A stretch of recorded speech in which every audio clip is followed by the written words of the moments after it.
হরে কৃষ্ণ, রাধে রাধে। শুধু কৃষ্ণ ভক্ত, গৌর ভক্ত, হরিভক্ত, আমার মা সকল, বাবা সকল, আপনাদের প্রতি প্রত্যেকের চরণে আমার সশ্রদ্ধ প্রণাম। প্রণাম জানাই আমার সাধুগুরু বৈষ্ণব মণ্ডলীর চরণে।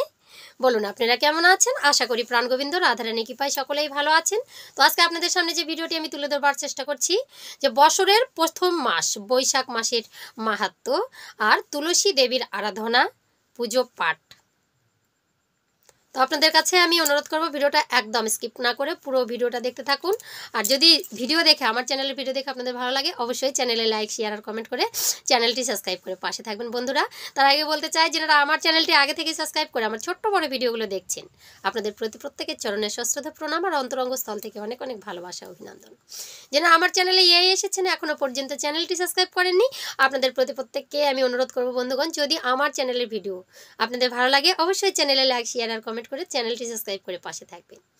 তো আমরা ধর্ম মাস হিসেবে আমরা 3টা মাসকে, এই 12টা মাসের মধ্যে 3টা মাসকে আমরা বেছে নিয়েছি। তো বছরের প্রথম মাসই হচ্ছে বৈশাখ মাস, তারপরে আমাদের চলে আসবে কার্তিক মাস বা দামোদর মাস, আর তারপরেই চলে আসবে আমাদের মাঘ মাস। এই 3টা মাসের মাহাত্ম্য কিন্তু প্রচুর রয়েছে। সব রকমের শাস্ত্রগ্রন্থে এই মাসগুলোর আপনারা বর্ণনা পাবেন। তার মধ্যে বৈশাখ মাসের বর্ণনা আপনারা সবখানেই পাবেন, আর কার্তিক মাসের। তো এটা হচ্ছে কি, কার্তিক মাসটা গোটা দামোদর মাস। তো আপনারা ওই তুলসী সেই কাঠি দিয়ে বা প্রদীপ প্রজ্বলন, এই গোবিন্দের চরণে নিবেদন করা, এগুলো সবাই জানেন, দামোদর মাসের সেই ব্যাখ্যা। আর এই বৈশাখ মাসের অনেক অনেক রকমের মাহাত্ম্য আছে। এই বৈশাখ মাসটা হচ্ছে সর্বশ্রেষ্ঠ একটা ধর্মের মাস।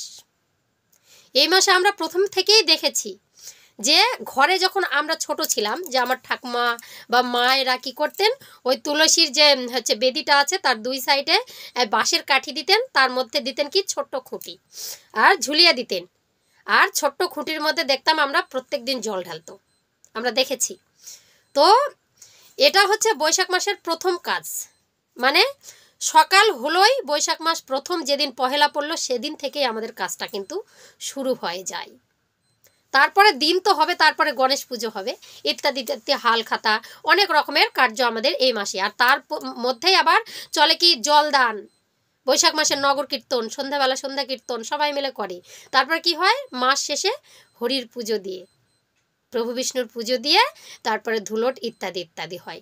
তো ধর্মের সর্বশ্রেষ্ঠ মাসই হচ্ছে বৈশাখ মাস। এই মাসে অনেক ব্যক্তিরা, সাধু সন্তরা, যারা হচ্ছে তোমার কৃষ্ণপ্রেমী, কৃষ্ণ নামের মন্ত্র নেওয়া আছে, সবাই কিন্তু এই মাসে কিন্তু নিরামিষ ভক্ষণ করেন। এই মাসের প্রচুর মাহাত্ম্য রয়েছে। তো আজকে আপনাদের কাছে সেই ভিডিওটাই আমি তুলে ধরবার চেষ্টা করছি, আমরা কি করলে এই মাসে আমরা ভগবান শ্রী বিষ্ণুর কাছে আমরা প্রীতি হব, তার প্রীতি আমাদের হচ্ছে প্রেম জন্ম নেবে। তো চলুন আমরা ভিডিওতে প্রবেশ করি। তো প্রত্যেক মাসের মধ্যেই আমাদের হচ্ছে, প্রত্যেক মাসেই কিন্তু আমাদের একটা কাজ আছে, যে ঘুম থেকে উঠেই আমরা গৃহকর্ম করার আগেই যদি আমরা ঠাকুর দর্শন করে উঠতে পারি, যদি আমরা কি করি, এবার মাটিতে পদার্পণ করেই আমরা ধরিত্রী মাতাকে প্রণাম করতে পারি, তারপরে আমরা কাপড় চোপড় ছেড়ে এসে বাসি কর্ম পরে করব, একটু তুলসীতে জল নিবেদন করা, বিছানায় বসে এই 3টা থেকে সেই ব্রহ্ম মুহূর্তে নাম ধ্যান করা, এগুলো কিন্তু আমাদের নিত্যদিনের কাজ। আজকেই প্রথম যে তুলসীর যে বৈশাখ মাস পড়লেই আমাদেরকে জল নিবেদন করতে হবে তা নয়, প্রত্যেকটা মাসে আমরা কিন্তু জল নিবেদন করি, জল অভিষেক করি। তো তাদের মধ্যে কি হচ্ছে, এই মাসটা হচ্ছে সর্বশ্রেষ্ঠ, কেননা বৎসরের মধ্যে এই মাসটা হচ্ছে প্রখর রৌদ্রতাপ। চৈত্র মাসটা হচ্ছে বছরের শেষ মাস, আর হচ্ছে বৈশাখ মাসটা প্রথম মাস। তো চৈত্র আর বৈশাখ এই দুটো মিলে হচ্ছে গ্রীষ্মকাল। এই গ্রীষ্মকালে প্রখর রৌদ্রতাপ, বৃষ্টি হয় না, চারিদিকে কিন্তু পরিবেশ প্রচণ্ড প্রখর থাকে, রৌদ্রে মানে শুকিয়ে যায়, মাটি ফেটে যায়। তার কারণে কি, নানা রকমের বৃক্ষ গুল্ম সবাই কিন্তু কষ্ট পায় জল বিনা। আমরা মানুষ হই, আমরা টিউবওয়েল থেকে, আমরা মার্শাল থেকে, আমরা এইভাবে কিন্তু নিজের জলটা সংগ্রহ করতে পারি। কিন্তু প্রকৃতির যে গাছপালা আছে তারা কিন্তু আমরা কি করেন, সেই আকাশের দিকে তাকিয়ে থাকেন, বিধাতার দিকে তাকিয়ে থাকেন, যতক্ষণে দুটি মাটিতে পড়বে ততক্ষণ পাবে। এই হচ্ছে কথা। তাহলে আমরা কি করব, তো আমাদের হচ্ছে এই তুলসী দেবীর এত মাহাত্ম্য কিসে, তুলসী কাঠের মালা আমরা ধারণ করি, তুলসীর পত্র ছাড়া গোবিন্দের ভোগ রাগ হয় না, পূজা আরচি হয় না, তাহলে অবশ্যই তো কোনো মাহাত্ম্য রয়েছে। দেবী রূপে আখ্যা করা যায়, কেন মহারানী বলা যায়। তো আমাদের 84 লক্ষ জনম ভ্রমণ করতে করতে অনেক রকমের বৃক্ষ হয়েছি। আগে তো কত রকমের ওই জীব জন্তু হয়ে এসেছি, তারপর বৃক্ষজনই যখন প্রাপ্ত হলাম, তো বৃক্ষজনিতে এসেই কিন্তু এক একটার পর একটা বৃক্ষ হই। আম, কাঁঠাল, বট, গুল্ম, নানা রকমের বৃক্ষ হতে হতে যখন আমরা তুলসী বৃক্ষে পরিণত হই, তখন কিন্তু আমাদের ওই বৃক্ষ জনমটা আমাদের ধন্য হয়ে যায়। বৃক্ষজনিটা আমরা কিন্তু সেখান থেকে আমরা উদ্ধার হয়ে যেতে পারি। তো হচ্ছে তার মধ্যে তাহলে তুলসী কেন এতটা পবিত্র? এই তুলসী মহারানী আসলে কে ছিলেন? তুলসী মহারানী আগে কে ছিলেন তাহলে আপনারা একটু শ্রবণ করেন। সত্যযুগে সত্যবতী, ত্রেতায় মালতী, আর দাপুর যুগে বৃন্দা দেবী, আর কলিতে তুলসী। আর কলিতে কলির লীলা যখন প্রকাশ পায়, মানে গৌর লীলাতে এসে এই বৃন্দায় দাপুর যুগে যে বৃন্দা তুলসী ছিল, সেটাই কিন্তু মুকুন্দ কবিরাজ হিসাবে এসেছেন। যেই আমরা এই মুকুন্দ কবিরাজের কিন্তু ভিডিওটা আমরা কয়েকদিন আগে থেকেই শুরু করেছি। এর বিশাল একটা মাহাত্ম্য। তাহলে সত্য যুগ থেকে এই তুলসীর কিন্তু কি চলছে, প্রচলন চলেই এসেছে। আর কলিযুগে এই তুলসী কাষ্ঠের মালা, অন্য ধর্ম না করলেও তুলসী কাঠের মালাটা, তিলক চন্দনটা গ্রহণ করে যদি আমরা নামের আশ্রয় করতে পারি, তাহলে আমাদের সাধনা, ব্রত, তপস্যা এত প্রয়োজন নেই। যারা কৃষ্ণ ভক্ত তারা কি করে, দ্বাদশী, সম্পূর্ণ দ্বাদশীগুলো যদি করতে পারে, তুলসী মালা ধারণ করতে পারে, তুলসী মালায় জপ করতে পারে, জপমালা সব কিছুতেই যেন তুলসীর আদর্শ। আর কি বাবা, ওই গোবিন্দের চরণে দুটো তুলসীর পাতা দিলেই গোবিন্দ খুশি হয়ে যান। গোবিন্দ বলেছেন কত লোকে কত কিছু দেয়, ভোগ রাগ দেয়, কত মন্ডা মিঠাই, কত জায়গায় আমাকে রাখে, আমি সব কিছুতেই প্রসন্ন হই। ভক্তের মনে যদি ভক্তি দিয়ে আমাকে যদি সেবা দেয়, তাহলে আমি কিন্তু প্রসন্ন হই। কিন্তু তার মধ্যে সর্বশ্রেষ্ঠ প্রসন্ন কখন হই, যখন ভক্তের ঘরে কিচ্ছু থাকে না। ভক্তের ঘরে কিচ্ছু থাকে না, দুটো তুলসীর পাতা দিয়ে 2 ফোঁটা নয়ন বাড়ি দিয়ে যদি আমাকে আমার চরণে নিবেদন করে আর বলে, হে দয়াময়, তুমি যা দিয়েছো তাই তোমার চরণে অর্পণ করলাম, তুমি তা গ্রহণ করো। আমি মন প্রাণে তার কাছে বিক্রি হয়ে যাই ওই 2 ফোঁটা নয়ন বাড়ি আর তুলসী পত্র দ্বারা বিক্রি হয়ে যায়। ভগবান আমার বিক্রি হয়ে যান, এত তুলসীকে ভালোবাসে। তাহলে প্রখর রৌদ্রতাপে সমস্ত গাছ মানে সবাই মানে তৃষ্ণার্ত হয়ে থাকে, সেখানে আমার তুলসী মহারানী যে বৃক্ষ পাতা ছাড়া, পত্র ছাড়া গোবিন্দর ভোগই হয় না, সেই বৃক্ষকে আমরা কিভাবে কষ্ট দিতে পারি? প্রতিনিয়তই আমরা প্রত্যেকদিন স্নান সেরে দিনে 2 বার তুলসীতে আমরা জল অর্পণ করতে পারবো। সকালবেলা একবার, বিকেলবেলা একবার, মানে সন্ধ্যা ডোবার আগে কিন্তু তুলসীতে জল অর্পণ করার নিয়ম আছে।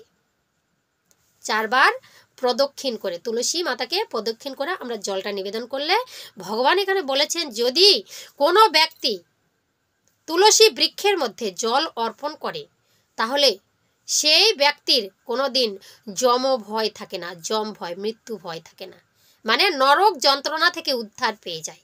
ভগবান বিষ্ণু নিজে বলেছেন। আর সেটা যদি বৈশাখ মাস হয় তাহলে আরো উত্তম। তো বৈশাখ মাসের কিছু মাহাত্ম্য কথা আপনাদের কাছে বর্ণন করছি, আপনারা একটু শ্রবণ করুন।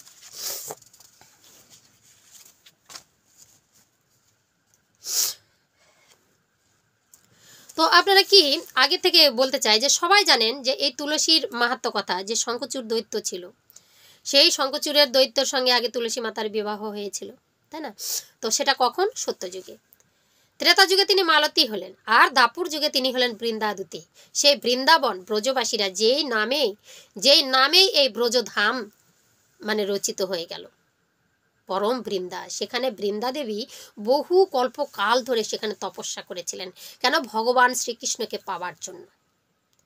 ভগবান শ্রীকৃষ্ণকে নিজের প্রতিরূপে চেয়েছিলেন, সেখানে যখন পেলেন না, এখানে নানা রকমের শাস্ত্রের মধ্যে নানা রকম বিশ্লেষণ রয়েছে। তো তুলসী রানী তখন কি করলেন, ব্রজেতে রাধা আর গোবিন্দের তখন সেবা, পূজা পাঠ, তাদেরকে দুজনকে মিলিত দেখা, এগুলো সব আমার তুলসী বা বৃন্দা তখন কি করতেন, এটা করে দিতেন। যখন মান হতো, ওই বৃন্দা দেবী কি করে তাদেরকে মিলন করে দেবে, এগুলো কিন্তু সব তুলসী মহারানী করতেন। তার জন্য ভগবান শ্রীকৃষ্ণ কি বললেন, ভগবান শ্রীকৃষ্ণের কাছে পরম প্রিয়া হয়ে গেলেন। কেন? সত্যযুগেই শ্রীহরি কথা দিয়ে এসেছিলেন। কেন? শঙ্খচূড় দৈত্যর ঘটনাটা আপনারা সবাই জানেন। তো তুলসী মাতার এমন মাহাত্ম্য এক একটা শাস্ত্রে এক একভাবে বর্ণন করা আছে। তো এখানে তুলসী মাতা কখনো জলন্ধরের স্ত্রী, কখনো শঙ্খচূড়ের স্ত্রী, কখনো ধর্মরাজের স্ত্রী, সর্বক্ষেত্রেই তিনি কিন্তু রাজকন্যা বা রাজার স্ত্রী হিসাবে কিন্তু গণ্য হয়ে আসতেন, যার জন্য তাকে মহারানী বলা হচ্ছে। আর আমার এদিকে যে রাধা গোবিন্দের পরম প্রিয়া কৃষ্ণ জয়া কৃষ্ণ প্রিয়া তুলসী, তার তো আর কোনো কিছুই বলা যাবে না। যার জন্য শ্রীকৃষ্ণ বলেছেন, তুলসী মঞ্জুরিতে এই কথাটা বলা আছে, মানে রূপমঞ্জুরিতে, তুলসী কৃষ্ণ প্রিয়সী নমো নমো, তুলসী কৃষ্ণ প্রিয়সী নমো নমো, আছে না? আছে তো। তো এই যে তুলসী কৃষ্ণ প্রিয়সী, তুলসী আরাধনায়, তুলসী আরতিতেই তো কিন্তু এটা বিশ্লেষণ করা আছে। তো যাই হোক, আমি সেটার ভিতরে যাচ্ছি না, কারণ আমাদেরকে বলতে গেলে কিন্তু সবই বলতে হয়।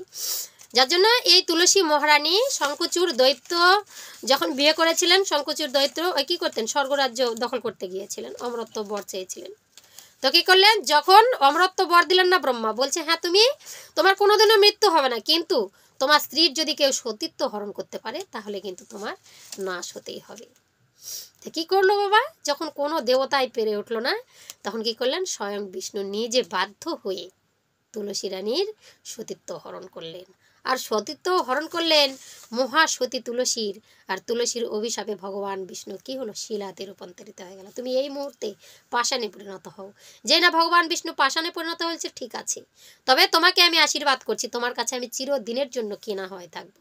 বিক্রি হয়ে গেলেন।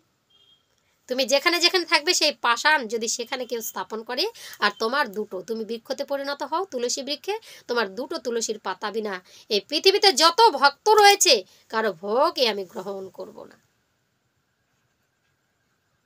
জনম জনম ধরে প্রভু আমার কি করলেন, বিক্রি হয়ে গেলেন তুলসীর কাছে। তুলসী কি হলো, পরম প্রিয়া হয়ে গেল ভগবানের কাছে। তো এই তুলসীর মধ্যে যদি কেউ জল অর্পণ করেন, প্রত্যহ জল নিবেদন করেন, তার কিন্তু শ্রীকৃষ্ণের প্রীতি জন্ম নেয়। আর কি হয়, দ্রুত রাধাকৃষ্ণের মিলন, পূজা, চরণ সেবা ইত্যাদিতে মন নিবেশ হয়ে যায়। তো কি হলো, তার সাথে কি হয়, সুখ ভোগ হয়, আবার জম ভয় থাকে না। মানে তোমার হচ্ছে পাপ করলেও মৃত্যু যন্ত্রণাটা থাকে না। যেখানে আমরা নরক যন্ত্রণা, নরক ভোগ করি, সেই নরক যন্ত্রণাটা থাকে না। তুলসীকে দর্শন করায় মাত্রই নানা রকমের পাপ কেটে যায়, পাপ ধূলিসাৎ হয়।